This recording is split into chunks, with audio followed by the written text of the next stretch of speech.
Victor Adetiba with ScrumLife.com, back with our book club. This episode is sponsored by Mansa Tech Training Academy. Link in the description. Don't forget to like, comment, and subscribe. Today we're reading another excerpt from our book, 97 Things Every Scrum Practitioner Should Know, Collective Wisdom from the Experts, edited by Gunther Varen. Page 10, Adopt Before You Adapt. Steve Berksook.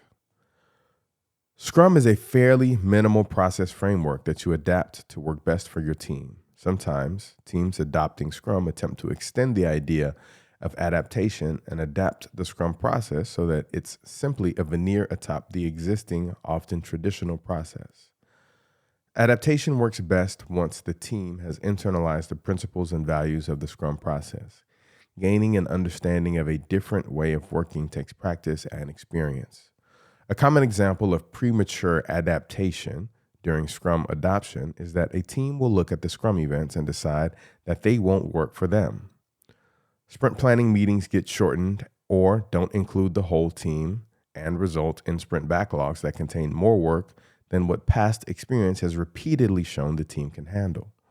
Daily Scrum meetings become status meetings, or worse, other status meetings aren't removed from the schedule. Sprint review and retrospective meetings are rushed or get skipped. In short, you might have events with the official names, but they're not informed by Scrum values. This is a bad idea, as it will at best result in the team gaining no value from Scrum, and at worst result in worse performance as the pretend or hybrid approach adds unnecessary overhead. The reasons why this happens vary from organization to organization, but two factors almost always come into play. First, any change is hard and requires work and learning. And in times of stress, people easily revert to old, familiar behaviors. Also, Scrum is easy to learn but difficult to master. There is simply more to Scrum than simply organizing some of the Scrum events. Everyone on the team needs to be disciplined about making sure that they are doing what they can to help the process work well. Adopt Scrum practices before you adapt them. The practices will help you understand and internalize the new way of working. Resist the temptation to customize Scrum until the team has a sense of how the practices add value and support Scrum principles. Follow Scrum by the book, literally, either the Scrum Guide or, if you want more guidance, one of the many excellent books on Scrum. For 3 to 5 sprints at least, and be certain to allow time for sprint retrospectives.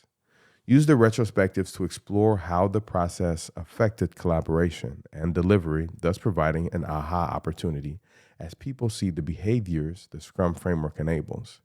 If you truly believe that you understand Scrum values, feel free to adapt out of the box, since Scrum is a very different way of working than most organizations are used to. Most teams need to practice to understand the value of the practices while not essential to successful adoption. Having a good baseline to adapt from is best.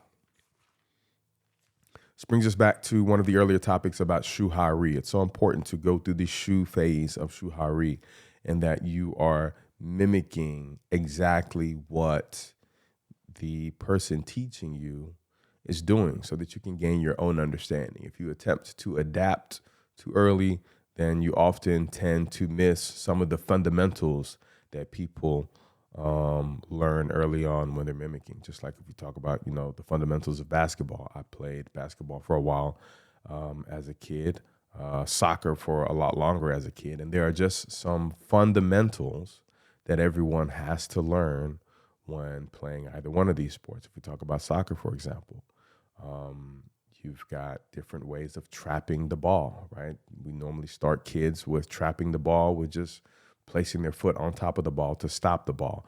That is a fundamental. You may see a lot of people older who are playing soccer that may not necessarily trap the ball in exactly this same way, but oftentimes you'll see some sort of adaptation of trapping the ball using some of the fundamentals that they learned. When passing the ball, normally we pass with the inside of our foot.